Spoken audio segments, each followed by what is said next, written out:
کہتا ہے یار کیا کر رہے ہیں یہ، ٹھیک ہے. اور دوسرا جو ہے اس سے فائدہ حاصل ہوتا نہیں ہے، اتنی محنت کرتے ہیں بیچارے پاک ہونے کے لیے. ابھی تو ڈھیلے سے استنجا کر، ٹھیک ہے، پانی نہیں لگا، استنجا کر کے ڈھیلے سے اچھی طرح اپنے جتنا بھی اترے خشک کرنا کر کے پھر تم نکل گئے، ٹھیک ہے. تھوڑی دیر کے بعد تیرے کو محسوس ہوگا کہ کپڑوں کے اوپر گیلا گیلا لگ رہا ہے، پیشاب کے قطرے. پانی سے استنجا نہیں کر، ٹھیک ہے، خالی ڈھیلے سے اچھی طرح کر کے کھڑا ہو کے اپنے کپڑے پہن کے نکل لے. پھر تھوڑی دیر میں تیرے کو شرمگاہ کے پاس محسوس ہوگا گیلا گیلا لگ رہا ہے، قطرہ پھر بھی نکلے گا. تو وہ جو ڈھیلے کے ساتھ کی استنجا کتنی دیر خشک کیا وہ ضائع گیا. تو یہ عام یعنی کہ ایک تکلیف بھی اتنی دیر بندہ کرتا ہے اور اس کا فائدہ نہیں ہوتا کچھ بھی، اور وہ سنت بھی نہیں ہے. حضور پاک صلی اللہ علیہ وآلہ وسلم سے میں نے یہ ساری حدیثیں دیکھی ہیں خوب اچھی طرح دھیان سے. جو صحیح حدیث ہے نا، کسی ایک حدیث میں ایسا نہیں ہے حضور نے پانی ہوتے ہوئے ڈھیلا استعمال کیا ہو، یعنی خشک کرنے کی یہ تکلیف دوبارہ کی. اور دوسری بات یہ بھی ہے کہ حضور پاک صلی اللہ علیہ وسلم کی ہم پڑھتے بھی ہیں صحیح حدیث میں کہ آپ جب زمین کے قریب ہوتے تھے پھر جو ہے اپنا کپڑے اٹھاتے تھے، یعنی سطر نہ کھلے. بیٹھنے کے قریب ہوتے تھے پھر کپڑا اوپر اٹھاتے تھے، لنگی وغیرہ.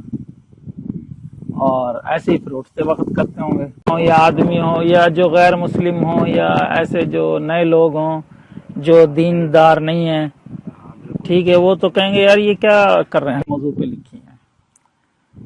تو اس میں نے اچھی طرح سب جتنی بھی حدیثیں سب کو خوب دیکھا غور سے کہ کسی ایک حدیث میں نہیں ہے کہ حضور نے پانی ہوتے ہوئے ڈھیلا لیا ہو، ڈھیلا استعمال کیا ہو. ابھی لوگ جو ہے نا ڈھیلا یا ٹیشو پیپر یا یہ چیزیں یہ اس تکلیف میں، یعنی کہ بعض باہر کھڑا بندہ وہ انتظار کر رہا ہے، وہ بیچارہ اندر اور تکلیف میں بھی ہے اور ٹائم بھی اپنا ضائع ہو رہا ہے. اس کا آسان طریقہ یہ ہے، جو دیکھو اللہ پاک نے قرآن میں فرمایا ما یرید اللہ لیجعل علیکم من حرج ولکن یرید لیطہرکم. اللہ تم پہ تنگی نہیں ڈالنا چاہتا لیکن تم کو پاک کرنا چاہتا ہے. یہ ہے تو ویسے تیمم کے بارے میں آئے، لیکن عام دین کے کسی حکم میں ایسا نہیں ہے کہ جو ہے نا اتنی تکلیف کا حکم دیا اللہ نے کہ پانی ڈالو پاک ہو جائے.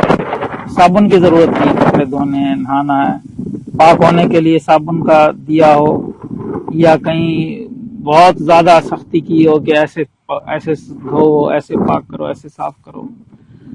ابھی ایک صحابی تھے مقداد بن اسود رضی اللہ عنہ، حضرت علی رضی اللہ عنہ نے ان کو فرمایا کہ تم ایسا کر بھائی، حضور پاک صلی اللہ علیہ وسلم سے مسئلہ پوچھ کہ آدمی جب عورت کے ساتھ کھیل کود کرتا ہے، ہم بستری نہیں، یعنی ویسے ہی تھوڑا بہت ہنس کھیل لیا تو اس سے کیا مزی نکلتی ہے. ہاں، تو بولا کہ کیا اس مقداد بن اسود نے حضور پاک صلی اللہ علیہ وسلم سے پوچھا تو حضور صلی اللہ علیہ وسلم نے فرمایا بس وضو کر لو. بولا پھر وہ جو کپڑوں پہ لگی ہوئی ہے وہ جو ناپاکی، ہاں، بولا پانی کے چھینٹے مار دو ادھر بس. ابھی ہمارے ہاں کیا ہے، جب تک بھائی اس کو کپڑے کو اتار کے 3 دفعہ اچھی طرح دھو نہیں لو جب تک وہ پاک نہیں ہوگا. یہ عام ہے ہمارے ہاں. یہ لوگوں کو کیا ہے دین کے اندر سختی میں ڈالنا، مشکل میں ڈالنا. اچھا، آسان حل کیا ہے استنجے کا؟ ابھی جیسے میں نے تیرے کو بھی دیکھا اکثر جو ہے نا پیشاب کیا اس کے بعد جو ہے نا فٹ نکل کے آ گیا اور وضو کیا اور نماز پڑھا دی، ایسے ہی کرتا ہے ہر کوئی، اکثر ایسے کرتا ہے.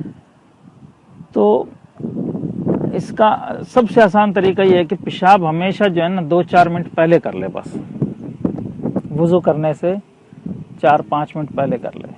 یہ سنت سے بھی اس کا ثبوت ہے. صحابہ کرام حضور پاک جو ہے نا مسجدوں کے اندر تو منع بھی کیا حضور پاک نے کہ مسجدوں کے دروازوں پہ استنجا خانے ممنوع ہیں، یہ سمجھے. حضرت عمر رضی اللہ عنہ کو بھی فرمایا کرتے تھے لوگوں کو ادھر پیشاب نہیں کرنے دو، اور اس جنگل میں کر کے آتے تھے سب. یہ تو عام سی بات معلوم ہے، ٹھیک ہے. جنگل میں پیشاب کیا، بڑا استنجا کیا، پھر جب تک آتے تھے وہ جتنا بھی یعنی کہ کوئی قطرہ وہ خشک ہو جائے گا، ٹھیک ہے. 4-5 منٹ پہلے جب کر لے گا نا، پھر تو تھوڑا بندہ وضو سے پہلے گھومے گا، پھرے گا، چلے گا، چلنے سے جو بھی قطرہ ہوگا خشک ہو کے اس دامن کپڑے پہ لگ جائے گا. پھر حضور پاک صلی اللہ علیہ وسلم کی حدیث ہے، صحیح حدیث، کہ حضرت جبریل نے مجھے بارہا تاکید کی کہ وضو کے بعد جو ہے پانی کا ایک چلو شرمگاہ پہ ڈال لو، اوپر سے کپڑے پہ چھینٹے مار لو. ایک چلو پانی کا ایک لیا اور اوپر سے پانی ڈال لیا. ابھی وہ مقداد بن اسود کی حدیث لے لو، یہ حدیثیں لے لو، ان سب کے اس سے کیا معلوم ہوتا ہے؟ بس وہ پانی جب ڈالے گا تو وہ جو قطرہ وطرہ لگا ہوگا اور جو استنجا پانی سے نہیں بھی کیا ہوگا، جیسے صحابہ عام طور پر جو ہے نا وہ بعض ڈھیلے سے بھی کر لیتے تھے استنجا، تو وہ جو پانی ڈالیں گے ایک چلو، اس سے وہ کپڑا بھی پاک ہو جائے گا اور وہ پانی سے استنجا بھی ہو جائے گا. سمجھو بیچ میں گیپ آ کے ابھی پیشاب کا قطرہ کچھ نہیں رہے گا، اور جو نکلا ہوگا وہ یہ جو پانی ڈال رہا ہے اس سے وہ دونوں چیزیں پاک ہو جائیں گی. اور یہ بالکل آسان طریقہ ہے. بس اس میں احتیاط یہ کرے بندہ کہ استنجا جو ہے نا تھوڑی دیر پہلے کر لے وضو سے.